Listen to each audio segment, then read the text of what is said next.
안녕하세요. 얌닥터 임창락입니다. 저희 좀 바뀌었죠? 저희 이전했는데 예전에는 뭐 강남역 5번 출구 쪽에 있다가 이제는 11번 출구 쪽으로 좀 가까이 이전했어요. 한 3주 정도 되는 기간 동안 계속 이전 신경 쓰느라고 요새 영상을 잘 못 올렸었는데, 이제 저희가 집중해서 보고 있던 HPV, 인유두종 바이러스에 관련되어 있는 뭐 자궁경부 이형성증이나 HPV 감염자들, 아니면은 곤지름, 또 편평사마귀나 아니면 그냥 사마귀들, 이런 질환들에 대해서 저희가 집중적으로 보고 있으니까 그거와 관련된 내용들을 좀 앞으로도 계속 한번 올려보려고 해요. 그래서 오늘 다룰 내용은 뭐냐면, 사마귀로 오신 분이거든요. 손가락 쪽에 사마귀 때문에 오신 분인데, 이분이 걱정하는 게 암에 걸릴까봐 걱정하세요.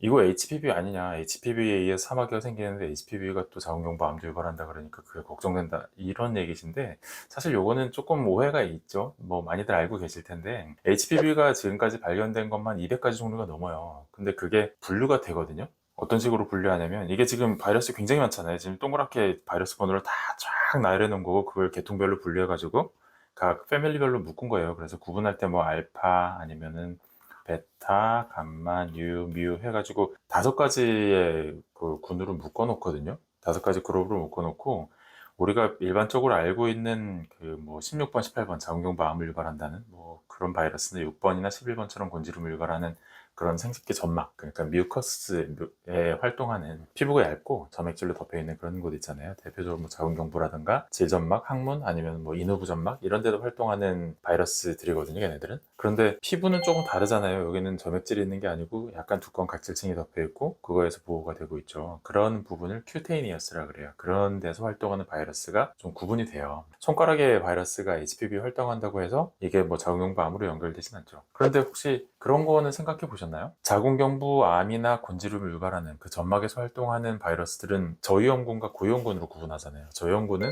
곤지름 같은 사마귀를 일으키고, 고이형군은 자궁경부 이형성증을 거쳐서 자궁경부 암을 유발한다고 하죠. 저이형군 바이러스에 감염된 분들이 뭐 암을 유발할 가능성은 사실 굉장히 있긴 있어요. 굉장히 희박한 확률이라서 걱정을 많이는 안 하는데, 그런데 그런 건 있어요. 저이형군 바이러스에 감염이 되어 있는 분들은 고이형군 바이러스를 같이 가지고 있는 경우가 굉장히 많아요. 저이형군 바이러스만 감염되지 않고 거의 같이 감염되거든요.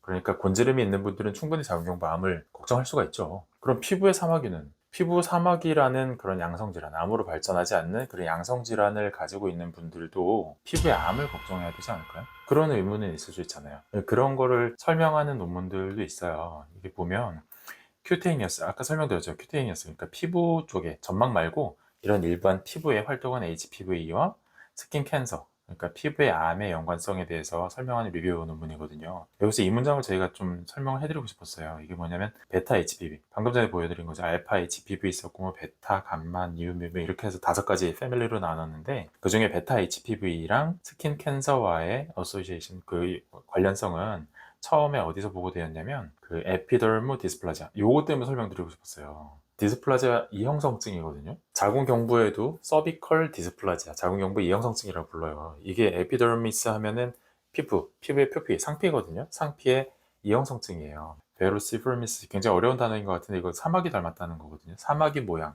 그래서 한문으로 쓰면 사마귀 우자 써가지고 우상이라고 불러요. 사마귀 모양의 그 피부에 이형성증이 있는 분들, 그런 환자한테서 베타 HPV와 스킨 캔서와의 관계가 처음 보고된 거죠. 근데 그 환자들은 어떤 사람들이냐면, 프리퀀틀리, 아주 자주 큐테이니어스 스쿼머스 셀 칼시노마, 피부의 편평상피세포암으로 발전한다. 어디에서?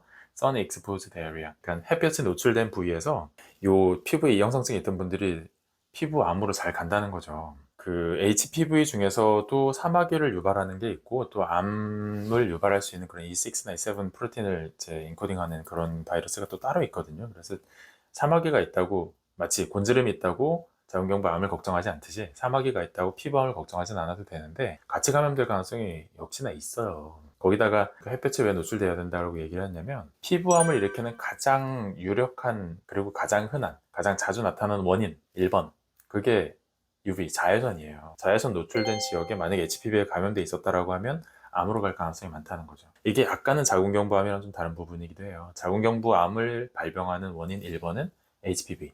HPV 단독이에요. 바이러스만 있으면 암을 유발할 수 있다인데, 얘네는 좀 다르죠. 자외선이 있는 지역에서만 HPV가 암을 유발하는 거니까 아무래도 우리가 생각하는 곤지른데 자궁경부암의 그런 위험성보다는 사마귀 대 피부암 유발의 위험성이 좀 더 떨어진다고는 볼 수 있겠죠. 근데 걱정하긴 해야 된다. 이런 내용은 볼 수 있어요. 오늘 설명드린 내용을 좀 정리해보면, 일단 피부에 사마귀 가지고 장병과 암을 걱정하진 않아도 돼요. 그건 완전히 별개의 바이러스이기 때문에 번호가 완전 다르거든요. 그건 걱정하지 않아도 되는데, 피부에 사마귀가 있는 분들은 자외선 자주 쐬는 거는 좀 피하시는 게 좋겠죠. 오늘 설명드린 내용 여기까지 일단 정리를 할 거고, 도움이 되었다고 생각하신다면 구독과 좋아요 부탁드릴게요. 긴 영상 시청해주셔서 감사합니다.